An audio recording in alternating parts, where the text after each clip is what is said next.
Well, hey, welcome to, what is this one called? Oh, the Ritchie Roundup. I am the green-eyed patriot, America's coolest conservative. And this is stuff I didn't have time to get to on my radio show tonight.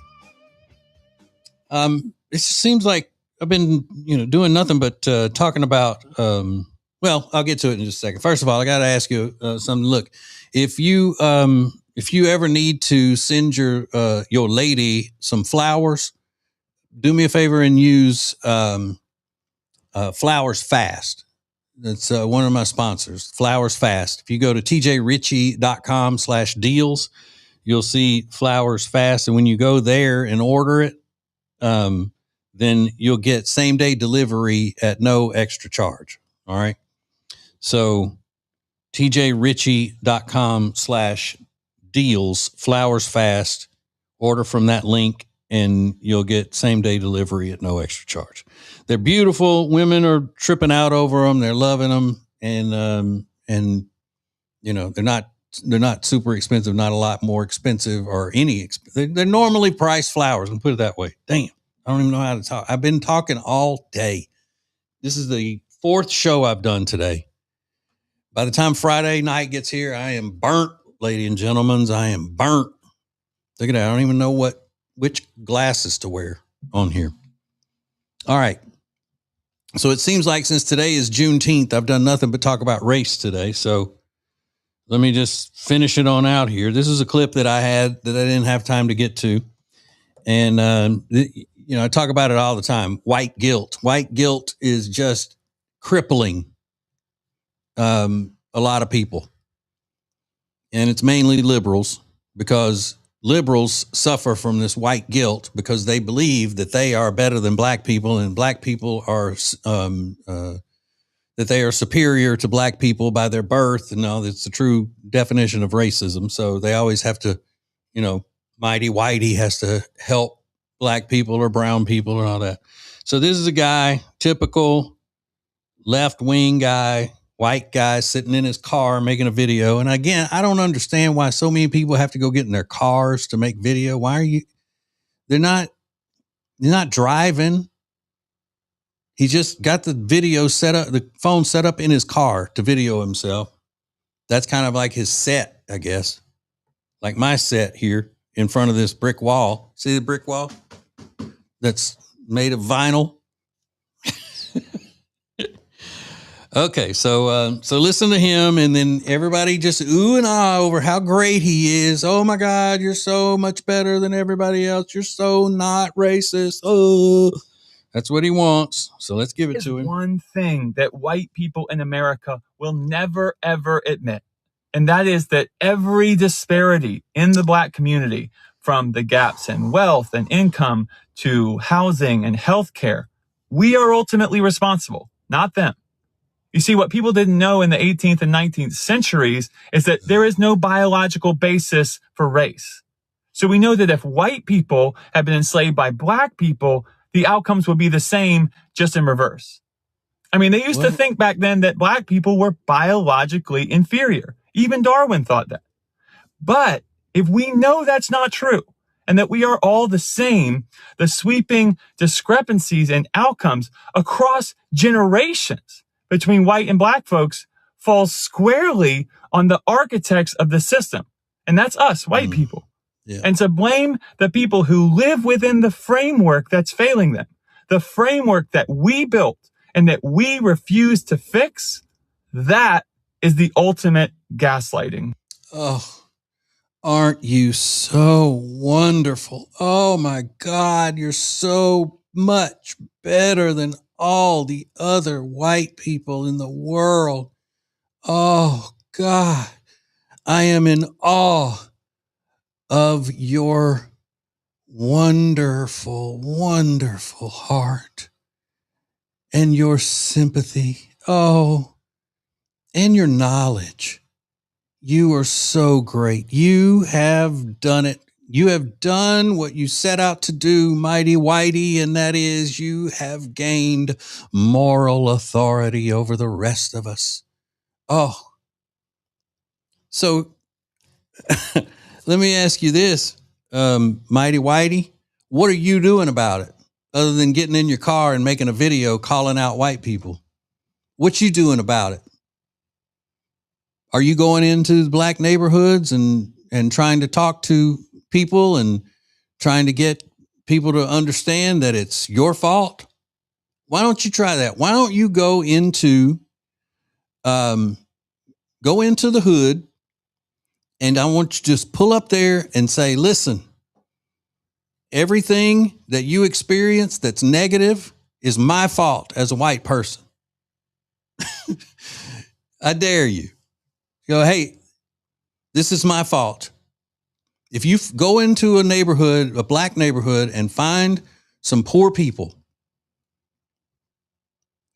just walk into a convenience store in a black neighborhood, and when you get several people in there, just declare, this is my fault. I'm sorry because I have put you in this situation. I, as a terrible white devil, have put you in this situation. I dare you. Now, part of what he's saying is true.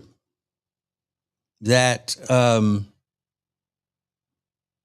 that the tactics of white people, the actions of white leadership, has caused a lot of the strife and the poverty and all in the black community. But it's all white Democrats. So I'm guessing he's one of them. So yeah, you're right. You are part of the reason. You are the reason that there are disparities between black Americans and white Americans in certain aspects.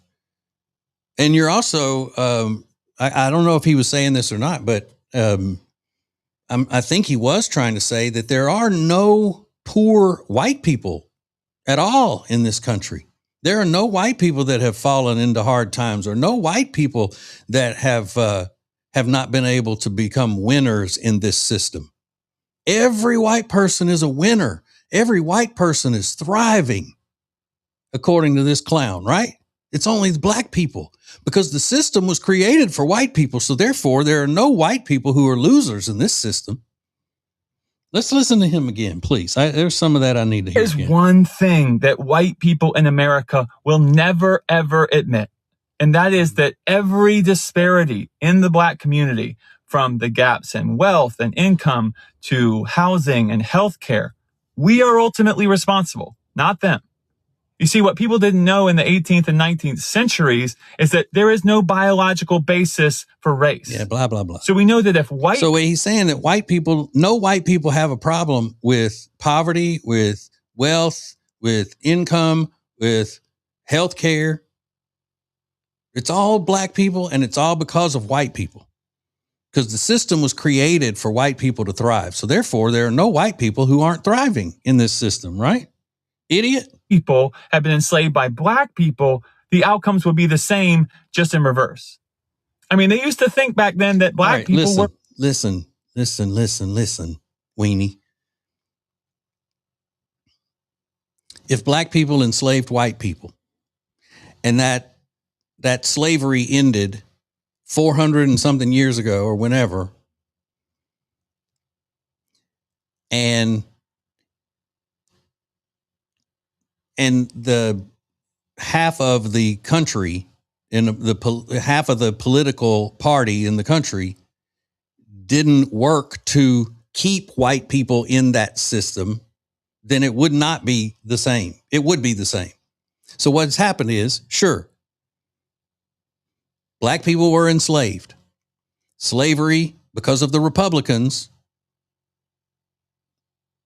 on June 19th, 1865, the final slaves were released from Democrat hold because of Republicans. If there were never any Democrats in power to keep black people down, then none of the disparities that you're talking about would exist. everybody would have equal opportunity and there would be just as many people in the black community thriving as in the white community. But this logic or lack thereof that he's got is sickening. And it's all because he just wants to be the white guy that's speaking truth to power and feeling sorry for black people. Because he wants everybody to go, oh, you're so great. Oh, we owe you so much. He wants the black community to go, you're so right. Thank you for speaking up for us because we have no voice. Thank you, mighty whitey, for speaking up for us. If you really want to speak up and help black people, try to get them to leave the Democrat Party. Idiot. And that's not just the white Democrats that are holding them back. It's the black ones and the brown ones too. A Democrat is a Democrat is a Democrat. So that's what you need to be doing if you really care about helping black people, but you don't. You care about making yourself look good like you got moral authority over everybody else. All you care about is going, look, I am not a racist. I'm proving I'm not a racist. You don't care about black people. If you did, you would really go try to help them. And the best thing that anybody can do for a black person today is to get them against the Democrat Party. All right, let's list the rest of this again. Biologically inferior. Even Darwin thought that. But if we know that's not true and that we are all the same, the sweeping discrepancies and outcomes across generations between white and black folks falls squarely on the architects of the system. And that's us, white people. And to blame the people who live within the framework that's failing them, the framework that we built and that we refuse to fix, that is the ultimate gaslighting. Shut up, God. All right, so explain to me, white weenie, why we have poor white people, why we have white criminals, why do we have white trash? Why do we have white drug addicts? Why do we have white alcoholics? Why do we have white homeless people? Why do we have white murderers? Why do we have white thieves? Why do we have white people who aren't thriving in this system if it was created for white people? Huh?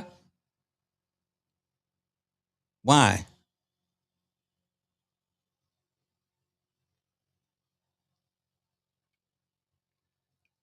What? I can't hear you. Why is every white person in this country not a multimillionaire? We should all be Elon Musk. If white people created the system in order to benefit white people, then we should all be thriving, right? Of course I'm right. And of course you're wrong because you're just looking for somebody to pat you on the back and say, oh, you're not a racist. You're so much better than other white people. You're so caring. You're so sensitive.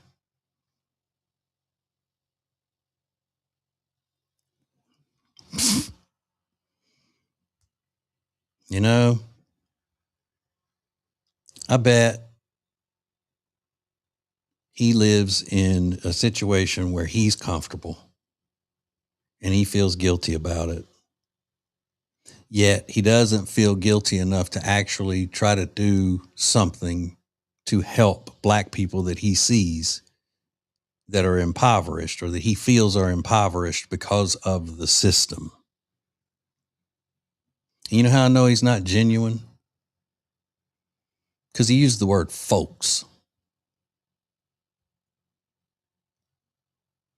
Whenever a politician or some shady white person talking about race and they're being fake, when they're talking about race or when they're talking about black people, they use the term folks. I bet he never calls people folks in his day-to-day life. But he starts talking this in these political terms and these sociological terms, and he's talking about black people. He says folks. You know who else does that? Obama. I'm surprised he didn't just shorten it to folk and call them black folk, because that's what a lot of black people will do whenever they're yelling about racism that doesn't exist. You know, the race hustlers will say black folk, and that's the thing with black folk, because it makes them think that it makes them seem more down home, down for the struggle, you know, black folk. So you're a joke, dude, whoever you are. Your other, white people that you hang out with may be in awe of you and your great sensitivities. But somebody who actually grew up in the real world, like I did, not falling for that crap. Nice try.